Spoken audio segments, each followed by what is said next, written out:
Welcome back. The national left-wing media, frequent target of President Trump, but the president now predicting he will win re-election in 2020, thanks in part to the media, saying, quote, another reason that I'm going to win another 4 years is because newspapers, television, all forms of media will tank if I'm not there, because without me, their ratings are going down the tubes. So they basically have to let me win, and eventually, probably 6 months before the election, they'll be loving me. Joining me now to talk about it, Fox Business contributor Rachel Campos-Duffy and columnist for The Hill, Joe Concha. All right, folks, what do you think, Rachel? Well, I think that's a really silly statement. And I think he's completely underestimated how much they hate him. You look at Hollywood, you look at the media, they care more about their ideology than they care about ratings and making money. Just look at the movies that they produce out in left-wing Hollywood. Right. So, no, I don't think that they're going to give him a pass in order to keep their sales up. But I do think that Donald Trump has done something very important in the last year and over the course of his campaign before that, which is he has exposed the media in a way that no other Republican For a lot has of phony done. Stories ever. that had to have been retracted, and people who've been suspended, some have been fired. So, Joe, just sticking with that, remark, it strikes me he gives the media, the mainstream media, more credit than they deserve, that they can somehow influence the election. They fought real hard to defeat Donald Trump last November. Didn't work. It didn't work. The Hill did this great compilation of major newspapers around the country, and we came up with 59. And we looked at the endorsements that those 59 papers gave out. Yeah. 57 endorsements went to Hillary Clinton. 2 went to Donald Trump. You know what that got her? It got her a concession speech. So the influence of the media that he's giving here, it isn't remotely what it used to be, because half the country simply does not trust it in any capacity and actually loathe.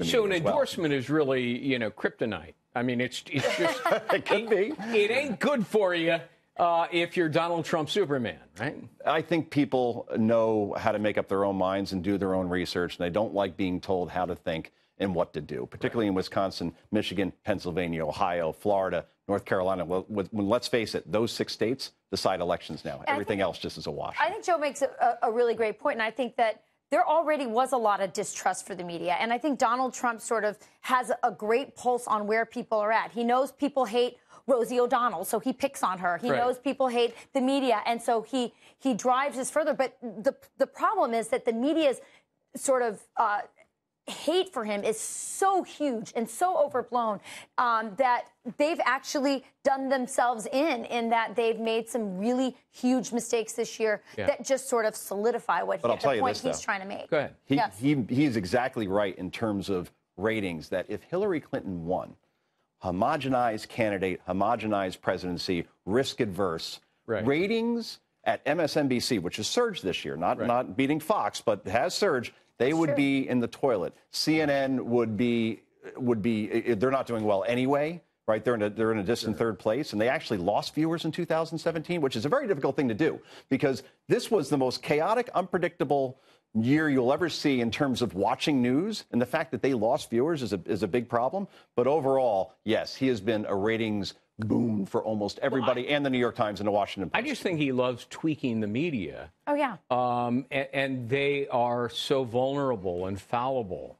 Yeah. And he loves to underscore that by going over their heads with these tweets. And yesterday, the New York Times interview. And he seems to enjoy the power he has to go, as you said, right over their head and direct. I mean, the New York Times, they like to set the narrative for the day, and they have lost that power.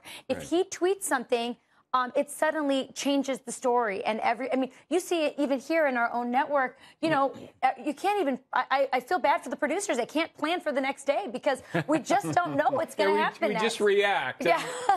So the political arm of the old Trump campaign is suggesting what we really need is a fake news trophy to be awarded. So it's the end of the year, Joe. Who do you give the phony news, fake news award to? Last night I had a guest on. He said it easily goes to CNN.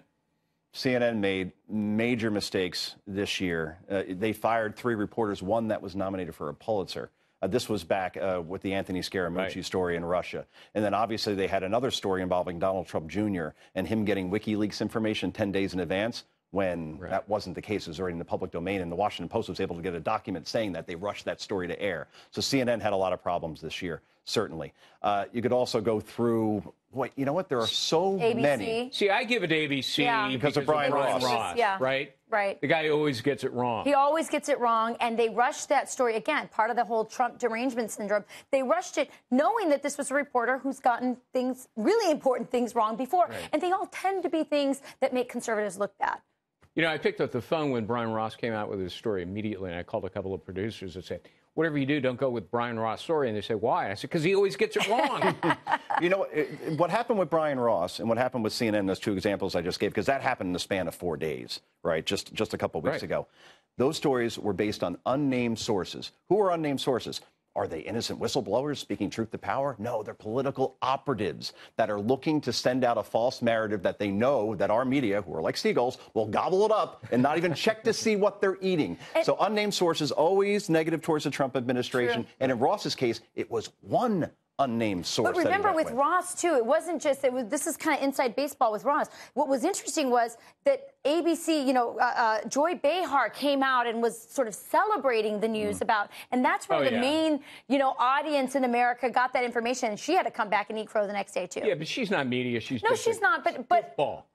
Right, but there's a lot of Americans that get their news, like it or not, You know from The View from Colbert and from Colbert, The liberal media's unabashed scorn and visceral hatred for Trump is what gets them in trouble. Yeah. Because they're so quick to find fault with him that they invariably are going to be getting it wrong. Joe Concha, Rachel Campos-Duffy, good to see you both. Good to see you. Joe was out of breath. He was rushing over here because he didn't anticipate the crowds and we gave him the wrong time.